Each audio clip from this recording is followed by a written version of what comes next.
அனைவருக்கும் வணக்கம். கல்யாண சுந்தரம் அவர்கள், அதாவது அதிமுகவோட கொள்கை பரப்பு செயலராக இருக்கக்கூடிய கல்யாண சுந்தரம் அவர்கள் நாம் தமிழர் கட்சியை சேர்ந்த இடுமாவனம் கார்த்திய ஒரு விவாத மேடையில வச்சு காலி பண்ணிருக்காரு. அப்படி என்ன ஒரு சம்பவம் பண்ணிட்டாரு அப்படின்ற மாதிரி பார்க்கும்போது எனக்கு இந்த விஷயம் ஒன்றும் புரியல. ஏன்னா எங்க பார்த்தாலும் வந்து பாத்தீங்கன்னா கல்யாண சுந்தரத்தை டிவிகே கட்சிக்காரங்க தூக்கி கொண்டாடுறாங்களே, அப்படி என்னடா சம்பவம் பண்ணிருப்பாரு அப்படின்னு நானும் கண்டுக்காம விட்டுட்டேன். ஆனா அதற்கப்புறம் சாட்டை துரைமுருகன் சேனலையும் இடுமாவனம் கார்த்தி என்ற தம்பி சேனலையும் வந்து பாத்தீங்க அப்படின்னா இவரை கல்யாண சுந்தரத்தை போறாங்க, நன்றி கெட்ட கல்யாண சுந்தரம், வன்மத்தை கக்குகிறாரா கல்யாண சுந்தரம் மாதிரி அவரை பத்தி பட்டன் கேவலமா கார்த்தி அவர்களா இருக்கட்டும், சாட்டை துரைமுருகனா இருக்கட்டும், வதந்திகளை பரப்பி அவதூறுகளை பத்தி வன்மத்தை கக்குற மாதிரி அந்த வீடியோல பேசினாங்க. அப்படி என்னதான் அந்த மனுஷன் கல்யாண சுந்தரம் அவர்கள் என்னதான் அப்படி ஒரு சம்பவம் பண்ணிட்டாரு அப்படின்னு தேடி பார்க்கும்போது தெரியுது, இந்த மனுஷன் முரட்டு சம்பவத்தை பண்ணிருக்காரு. நாம் தமிழர் கட்சியில உள்ள இடுமாவன கார்த்தியை உட்கார வச்சு இவரு கல்யாண சுந்தரம் அவர்கள் எழுப்பின கேள்விகள்ல வாயடிச்சு போய் நின்னாரு இடுமாவனம் கார்த்தி அவர்கள். அப்படி என்ன பண்ணிட்டாரு அப்படின்னு பாத்தீங்க அப்படின்னா, கல்யாண சுந்தரம் அவர்கள் முதல் ஒரு வார்த்தை எடுத்து வைக்க, கல்யாண சுந்தரம் அவர்கள் யாருன்னு நீங்க பாத்துக்கங்க. இப்பதான் வந்து பாத்தீங்கன்னா ஒரு அதிமுக கட்சியில கொள்கை பரப்பு செயலாளர் இருக்காரு. ஆனா இதற்கு முன்னாடி பாத்தீங்கன்னா நாம் தமிழர் கட்சியில மாநில ஒருங்கிணைப்பாளர் இருந்தவர் தான் அண்ணன் கல்யாண சுந்தரம். அந்த கட்சி பிடிக்காம, அந்த கட்சி கொள்கையை பிடிக்காம, அந்த கட்சியை பித்தலாட்டம் மட்டும் தெரிஞ்சுக்கிட்டு அந்த கட்சியே வேணாம்னு சொல்லி விலகி வந்து அதிமுக இணைகிறாரு அண்ணன் கல்யாண சுந்தரம். இவ்வளவு நாள் வரைக்கும் பாத்தீங்கன்னா கல்யாண சுந்தரம் நாம் தமிழரை எந்த ஒரு மேடைகளையுமே இந்த மாதிரி அவதூறு பரப்பல, அவதூறு இல்ல உண்மையை பரப்பல. எதற்காக அப்படின்னா, நான் வந்த கட்சி, நான் வளர்ந்த கட்சி, அதற்காக நான் வெளியே வந்து அதிமுகவை நான் வந்து நாம் தமிழர் விமர்சிக்காம திமுகவை விமர்சித்து போறேன், நாம் தமிழர் வந்து பாத்தீங்கன்னா உருவாக்கின கட்சியை போன்ற மாதிரி இவ்வளவு நாட்கள் வந்து கல்யாண சுந்தரம் அமைதி காத்து வந்தாரு. இந்த விஜய் ஆட்சி வந்ததுக்கு அப்புறம் வந்து பாத்தீங்க அப்படின்னா விஜய் சும்மா தொட்டதுக்கெல்லாம் விஜய் போட்டு அடிச்சோம் இவர் கருப்பாயிடுச்சு போல. என்ன காரணம்னா, அவர் என்ன சொல்றாரு அப்படின்னா, நீங்கள் விஜய் அவர்களை விமர்சிக்கிறீங்களே, விஜய் அவர்களை போய் மக்களை சந்திக்க திராணி இருக்கா, தில் இருக்கான்னு கேக்குறீங்களே, அதே மாதிரி சீமான் அவர்களுக்கு விக்னேஸ்வரன் அவர்களுடைய அம்மாவை பார்க்க தில்லும் திராணியும் இருக்கா அப்படின்ற மாதிரி கேட்கிறாரு. அதுக்கு யாராலையும் பதில் சொல்ல முடியும். அந்த விக்னேஸ்வரன் யாரு அப்படின்னு பாத்தீங்க அப்படின்னா, விக்னேஸ்வரன் வேற யாரும் இல்லைங்க, நாம் தமிழர் கட்சி மீட்டிங்ல வந்து பாத்தீங்க அப்படின்னா ஒரு போராட்டம் நடக்குது. அந்த போராட்டத்துல கலந்து கொண்டு உணர்ச்சி வசத்துல வந்து அந்த பையன் தன்னைத்தானே மண்ணெண்ணெய் ஊத்தி கொடுத்துக்கிட்டு அந்த கட்சிக்காக இறந்து போயிட்டான். அந்த பையன் இறந்து போனதுக்கு அப்புறம் வந்து பாத்தீங்க அப்படின்னா அந்த பையனுக்கு 45 லட்சத்துல மணிமண்டபம் கட்டணும் அப்படின்னு சொல்லி மக்களிடத்துல மட்டும் இல்லாம வெளிநாடுகள்ல இருந்து பலரிடமும் காசு வசூலிக்கப்பட்டது. இன்ன வரைக்கும் அந்த பையனுக்கு ஒரு மணிமண்டபம் கூட கட்டல. காளையார் கோயில ஒரு மீட்டிங்கை போட்டு அந்த விக்னேஸ்வரோட தாயார் இருக்காரு பாத்தீங்களா, அந்த தாயாருக்கு ஒரு 10 லட்ச ரூபாய் பணம் கொடுக்குறாங்க. அந்த 10 லட்ச ரூபாய் பணம் வந்து செக்கு செல்லவே கிடையாது. அந்த பணம் வந்து பாத்தீங்கன்னா வேஸ்ட். அந்த பணத்தை பேங்க் கொண்டு போறாங்க. இந்த பேங்க் இந்த செக்லாம் காலாவதி ஆயிடுச்சுமா, இந்த செக்லாம் ஒண்ணும் கிடையாதுன்ற மாதிரி நான் அனுப்பிவிட்டாங்க.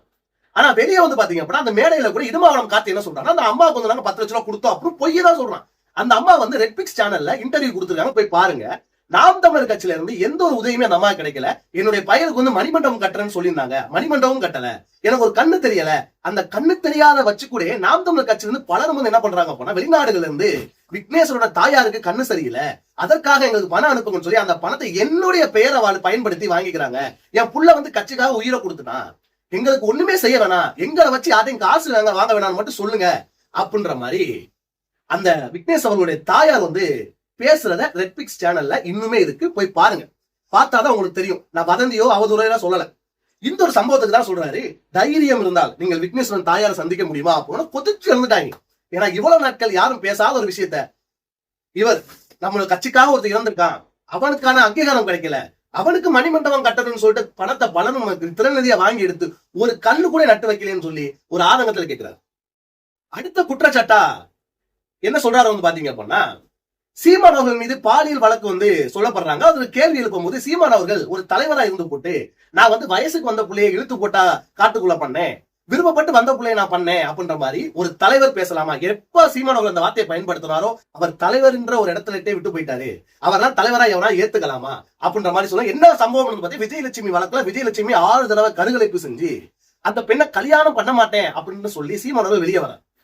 அப்ப அதற்கு வந்து செய்தியாளர் கேள்வி எழுப்பும் போது, நான் என்ன வயசுக்கு வந்த பிள்ளைய வீட்டுல கொட்டாய்க்குள்ள இருக்கு, வயசுக்கு வந்து கொட்டாய்க்குள்ள இருக்க பிள்ளையா வந்து நான் கொண்டு போய் கற்பழிச்சேன், விருப்பப்பட்டு வந்த பிள்ளைய கற்பழிச்சேன் அப்படின்ற மாதிரி அசால்ட்டா அந்த இடத்துல நகர்ந்து போறாரு.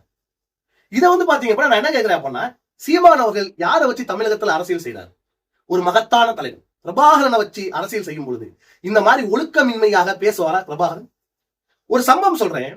பிரபாகரன் அவர்கள் வந்து பாத்தீங்க அப்படின்னா அவருடைய நாட்டுல போர் நடந்துகிட்டு இருக்கு. சிங்கள ராணுவத்தில இருந்து பிரபாகரனை எதிர்த்து சண்டை போட்ட ஒரு ராணுவ வீரர் வந்து கைது செய்யப்படுறாரு விடுதலை புலிகள் மூலமா.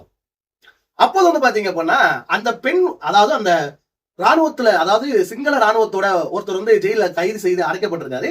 அந்த சிங்கள ராணுவ அதிகாரியோட மனைவி வந்து அவருடைய நேரடியா பார்க்க ஒரு நாள் பார்க்க வராங்க. நைட் வந்து அங்கே இரவோட இரவா ஸ்டே பண்றாங்க.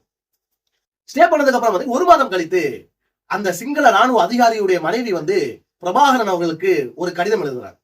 ஐயா, நான் வந்து என்னுடைய கணவரை பார்க்க உங்களிடத்துல வந்திருந்தேன். அந்த இரவு நானும் என்னுடைய கணவரும் ஒன்றாக இருந்தோம்.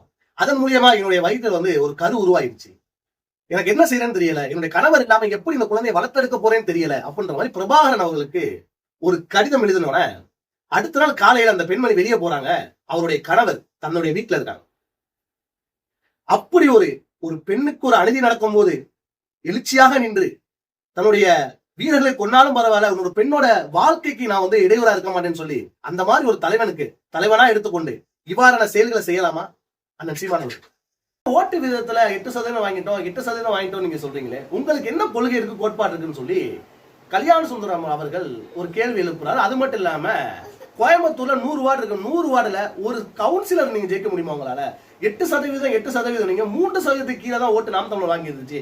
என்ன உங்களுக்கு இது இருக்குன்னு சொல்லி ஓட்டு வெளுத்து வாங்கியிருக்காரு அண்ணன் கல்யாண சுந்தரம். வீடியோ பார்த்தமைக்கு நன்றி, வணக்கம்.